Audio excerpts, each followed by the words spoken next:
Hello, and welcome to the ONTIC Protective Intelligence Podcast.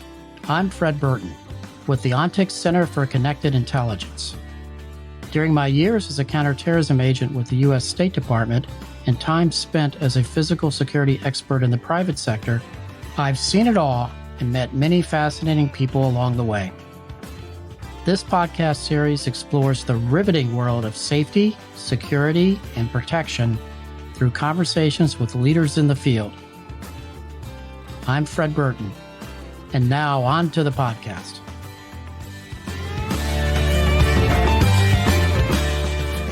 Hi, I'm Fred Burton, and I'm here today with Bruce Mills, the Chief Security Officer of the Hyatt Corporation. In his role, Bruce oversees over 160,000 associates and nearly 1,400 hotels and resorts in 74 countries. Bruce is responsible for all security and life safety programs and initiatives, including physical and technical security, emergency preparedness and crisis management, travel safety and internal investigations, and brand protection activities. Prior to moving to the private sector, he spent nearly 25 years with the Diplomatic Security Service, attaining the rank of Special Agent in Charge, serving all over the world. Bruce, welcome to ONTIC's Protective Intelligence Podcast. Thank you, Fred. Happy to be here.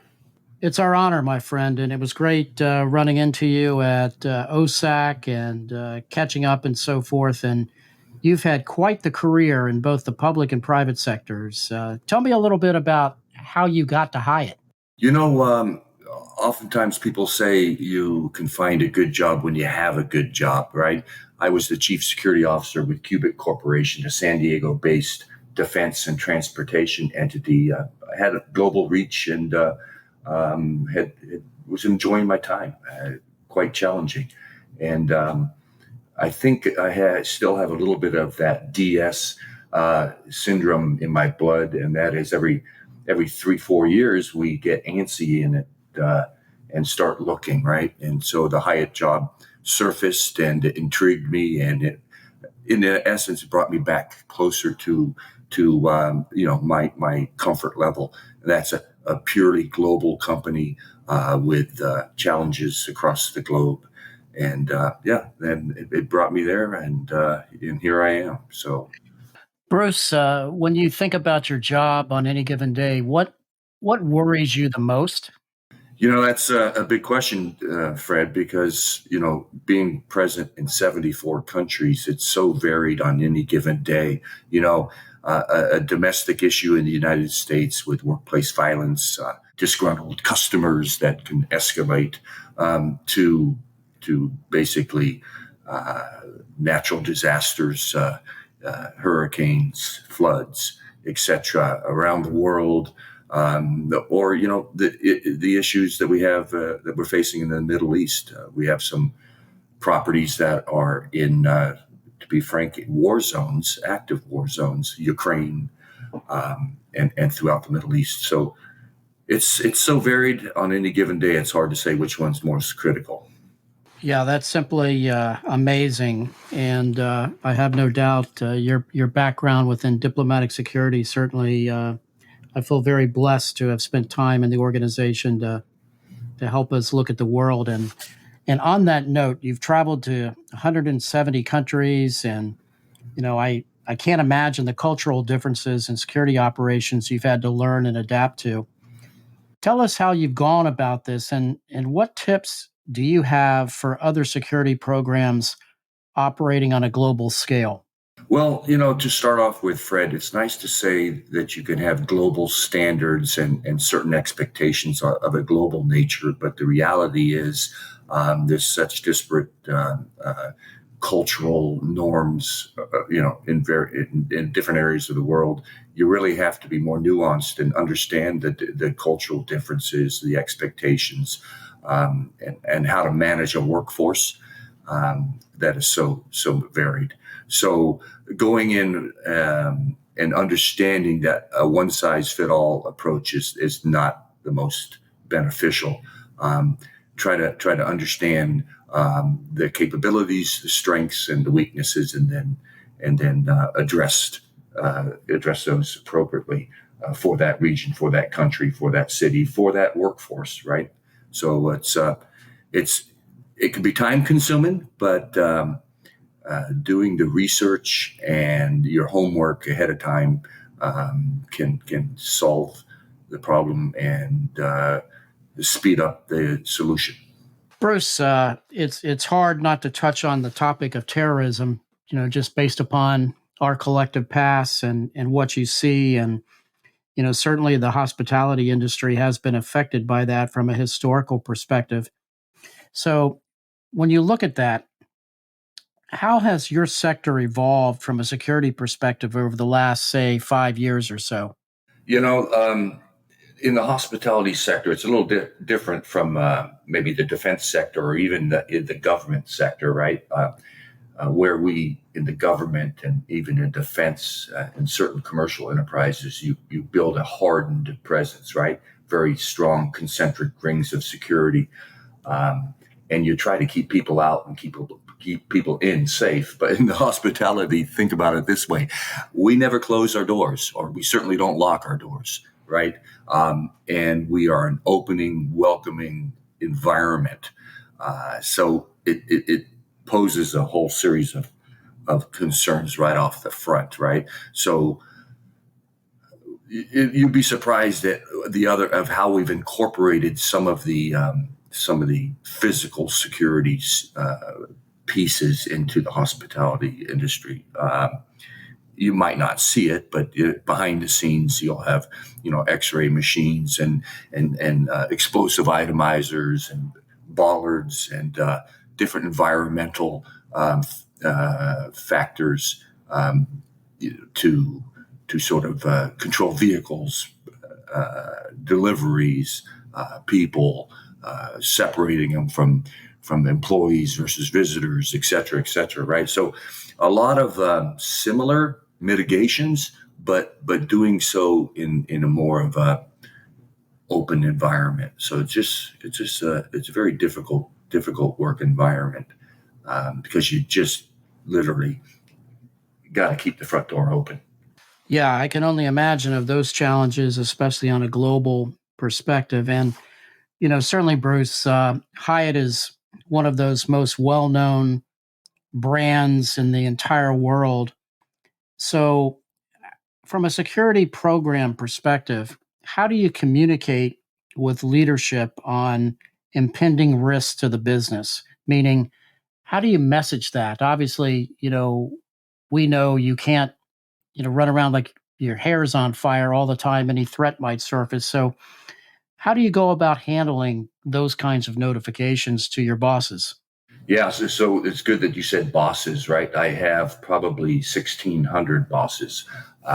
Think about a hotel as being a small diplomatic mission, right? Each one of them has a general manager, and as your familiarity back in the DS world, how close we worked with hotels, right? General managers, are, in essence, is the ambassador or the leader of that particular property. They have a lot of leeway, right, and a lot of authority. So these are smart people, and they're paid to keep the lights on. So when you bring a problem to them, right, when you identify a vulnerability, come with a series of mitigations. Let's simplify it. You identify a problem, provide the solution, identify that right up front, because time is of the essence, and the last thing these folks want is to be handed an issue and then have to start scrambling and thinking about how we're going to work our way out of this. How do we keep the lights on? How do we keep the business running, but identifying and reducing that risk? So, yeah, do the homework, Fred, and I think that's led to my team's success here at Hyatt. Yeah, that's really interesting. And I think that's an interesting point for those who may be listening to this podcast looking to transition out of the government or the military or law enforcement, Bruce. As you and I both know, it's one thing to make that notification of that threat, whether you develop that through whatever sourcing you might have, make that notification and you kind of pass the buck for somebody else to deal with it. Um, I think what you said is most interesting on how you combine that with, hey, here's some steps to perhaps mitigate that risk. Yeah, it's important. Like I said, these people are smart. But before you become a general manager, you have worked your way up. Very similar. It's a very similar industry to the diplomatic world, right? These general managers of a full scale property probably have 15, 20, 25 years on before they become a GM of a Park Hyatt, right? So they've done food and beverage, and they've done rooms, and they've done perhaps engineering side and sales and development. So very well versed, very mature. And this is probably like us, not the first time they might have seen seen a problem. But it's all about communicating. It's about building trust, and coming to them with a well thought out plan based on whether it's your experience or just best practices in the industry.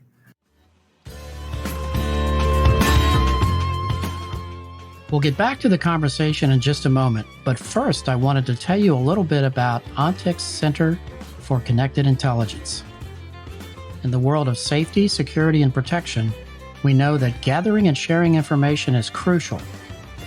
That is why we created the ONTIC Center for Connected Intelligence.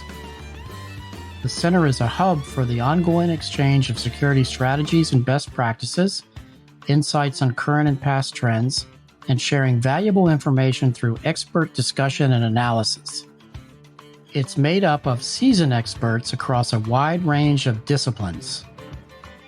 To find blogs, podcasts, webinars, white papers, and more, check out the center by visiting ontic.co/center. That's ontic.co/center.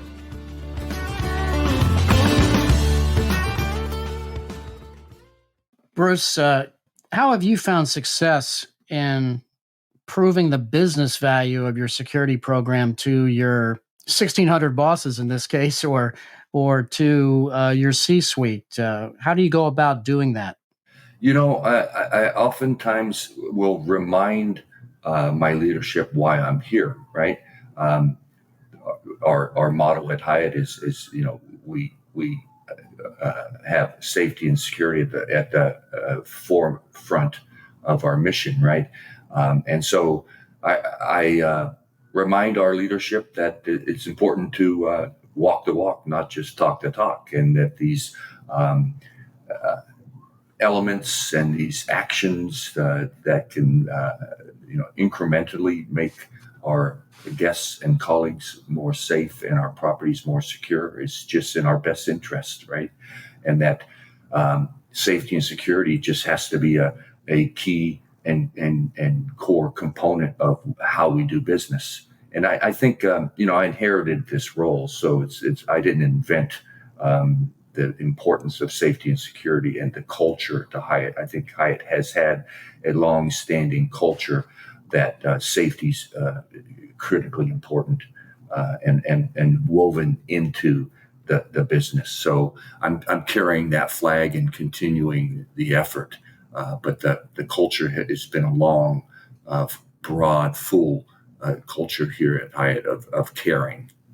Bruce, I know you and I started back in the day, well, at least for me, where we work with typewriters and 3x5 index cards. And I can still remember getting the first computer in the office. That was a wing, if I remember.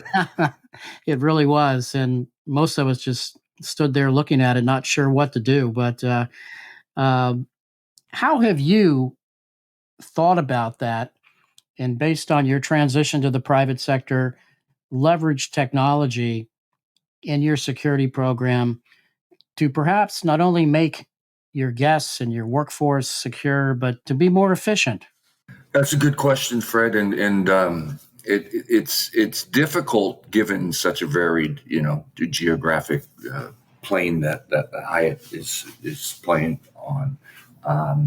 But we try to where we can bring forward standardized technology. A good example would be our video management system, right? Our CCTV. I think you're aware of, and the audience probably is aware of how important a CCTV system is to hotel security, both from a deterrent and a forensic capability. So, in the last several years, we noticed that we had such a varied array of technology out in the field. So we've moved to standardize our video management system, which has allowed us to gain global view of our systems, from while activities occurring, and also to be able to peer in after the fact, supporting investigations, what have you.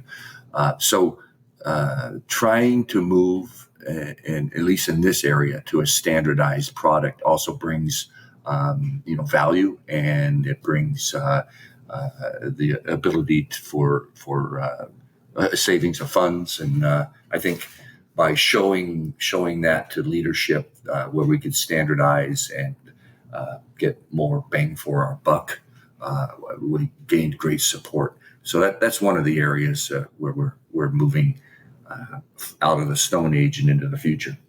Yeah, that's interesting. And I could see how that would be just tremendous for a global brand like yourself, just to have that one standard technology to be able to take a look at everything in either real time or for follow-up investigative purposes.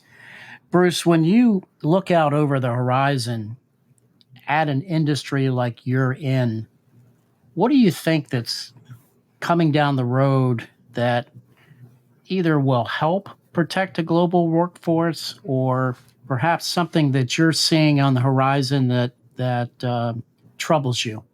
You talked about us being present in 1,400 locations. My troubling aspect is where we're working to develop the additional 600 in our pipeline, right? So the hotel business, you name it, right? Just like when we were in the diplomatic field, we went somewhere. Where did we stay? We stayed in a hotel, right? Right. So hospitality will go anywhere and everywhere. And so my greatest fear is expanding too soon, and not having the right support structure, not having the right elements woven into the construction, right? So critically important and what we're doing here at Hyatt is including our safety and security folks in at the very first moment, whether it's at the development stage, working closely with the development team about where they're interested in doing business, and educating them to perhaps that unique risk environment. Not that they can't do business there, but doing business with open eyes and understanding the risks, understanding the technology that needs to be built into that property. So, working with the design and teams as well. So when we go into the business, we do it right. It's so difficult to try to retrofit a property after the fact. So doing it right, doing it upfront, and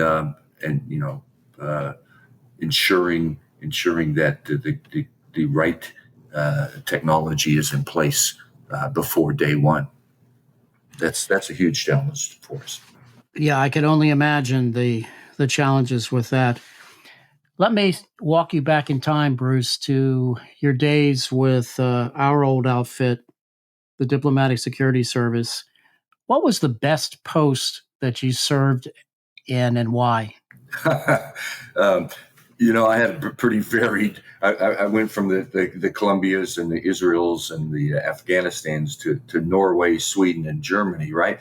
But be honest with you, the best, most memorable, most impactful post was actually Georgetown, Guyana. It was my first RSO position. It was also where I was married and brought my wife, and we both worked there. And the environment was unlike anything you could imagine. It was the late 80s. Yeah. A monstrous guard force and an infrastructure that was completely challenging. Back in the day, right? We didn't have telephones, no telephones in your homes, no TVs. And yet that's my most memorable time of my career, to be honest with you. Yeah, that's very fond memories, my friend. Is there anything that I haven't asked you, Bruce, that you would like to say? To be honest with you, Fred, I think I've been very fortunate. I've had a wonderful series of careers, right, in my lifetime, and I've been very blessed to have had so many friendships along the way, and I appreciate to rekindling our friendship. It was great seeing you recently, and let's work together in the future. Well, thank you so much for being on the OnTick Protective Intelligence podcast, Bruce. Thank you, Fred.